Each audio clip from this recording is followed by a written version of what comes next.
ইনশাআল্লাহ ইন্নাল্লাহ ওয়া মালাইকাতুহু ইউসাল্লুনা আলান নাবী ইয়া আইয়ুহাল্লাযীনা আমানু সাল্লু আলাইহি ওয়া সাল্লিমু তাসলিমা। লাইভ চললো। ছোট ছোট করে 3 কাতা করে নেন, মানুষ কম কাতার ছোট করে নেন। ইনশাআল্লাহ আমরা জানাজা পড়তে আগে হর লাগবে না, আমরা খালি কাতারগুলো ছোট ইনশাআল্লাহ মহিলা কারো স্ত্রী, কারো ভাই, কারো প্রতিবেশী আত্মীয় স্বজন সবাই লেনদেন থাকে, যদি মনে কষ্ট থাকে লেনদেন মাধ্যমে পাওয়া থাকে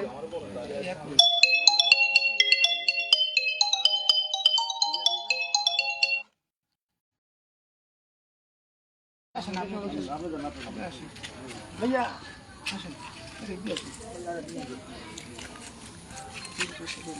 আপনি দিকে আসেন না, এই মেয়েদের এখানে আসছে, আসুন।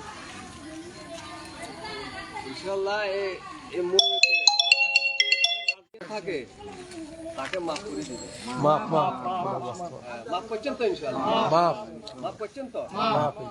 আর যদি কোনো লেনদেন থাকে তার সাথে, যদি টাকা পয়সার, তাহলে ইনশাআল্লাহ হে যদি ফানা থাকে দিয়া দিবেন, আর হেও ফানা থাকলে স্বামী আছে, স্বামী কাছে দিয়ে দিবে। ঠিক আছে নি? ইনশাআল্লাহ আমরা তো এই যে একটা দুর্যোগ, এই দুর্যোগের ভিতরে যে আমরা এই জানাজা করতে পারছি আইছি এখানে, এখন আমরা সামনের দিকে আমরা এটা সতর্ক হয়ে যাবার দরকার, আল্লাহর প্রতি আমরা বিশ্বাস করার দরকার, বিপদের কোনো বিশ্বাস নেই।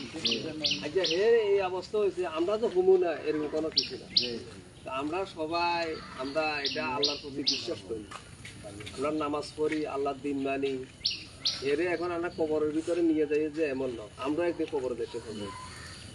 কবর যাইলে এখন আমরা চিন্তা করেন, আমরা যদি আমরা আমল হিসাবে সেখানে আমাদের সেখানে ফয়সালা হবে, আমাদের আমল হিসেবে হবে। আমরা বনিয়া চৌধুরী, আমরা অমুক অমুক সেটার কারণে সেখানে জিজ্ঞাসা করতে হবে। রাজিতু বিল্লাহি রাব্বান ওয়া বিল ইসলামি দীনান ওয়া বি মুহাম্মাদিন সাল্লাল্লাহু আলাইহি ওয়াসাল্লাম নাবিয়্যান ওয়া রাসূলা। এই 3টা প্রশ্নের উত্তর নিয়ে যাবে জীবনের 3টা প্রশ্নর। আমরা যাই কিছু জীবনে আমল করছি, যাই কিছু করছি, কোনো হিসাব নেই না, হিসাব দিয়ে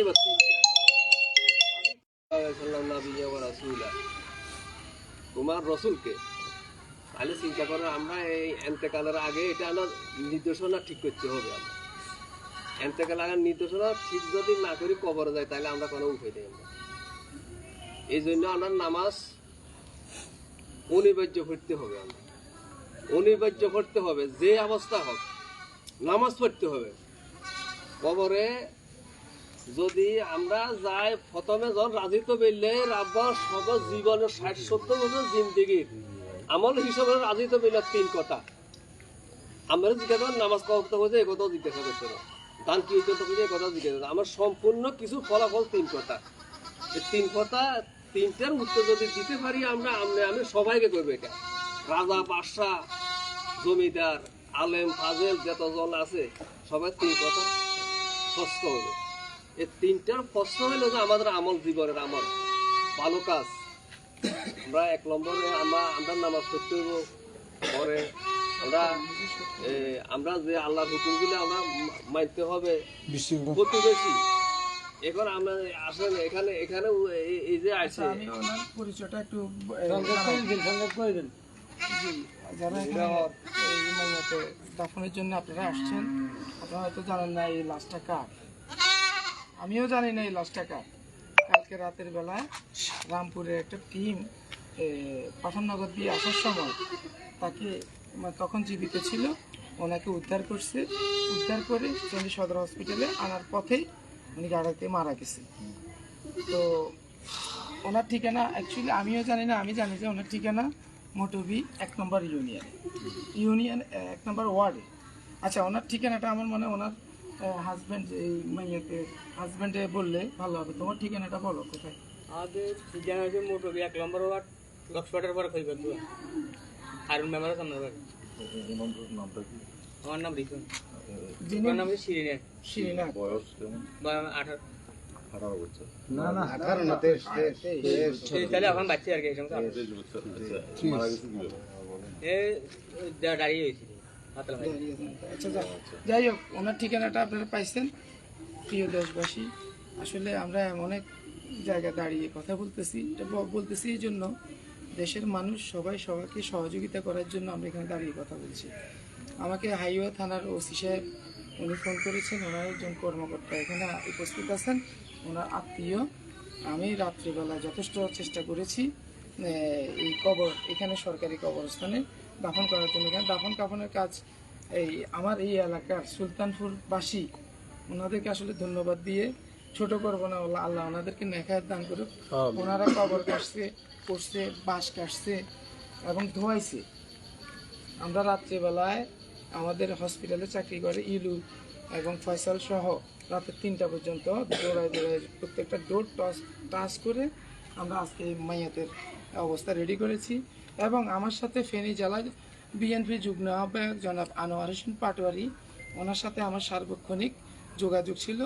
উনি বলছে যে অসুবিধা নাই, তুমি যেভাবে আসো ওভাবে কাজ করে যাও, আমি সকালবেলা ইনশাল্লাহ দাফন কাফনের সবাই ইনশাল্লাহ আসবো।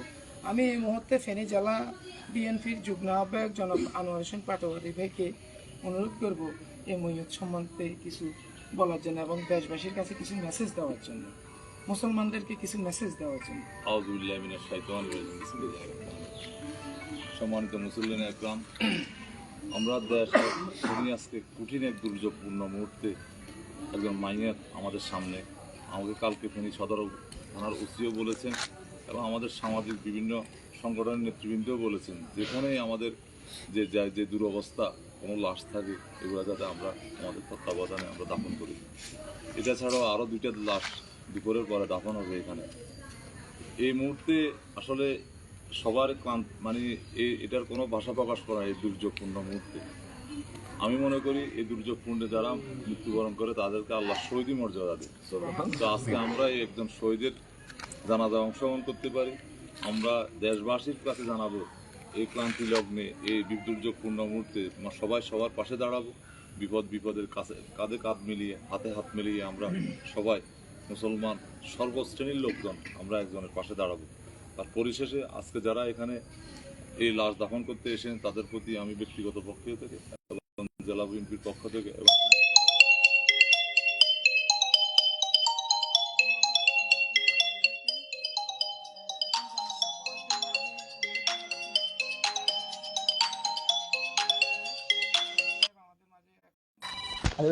দাঁড়ান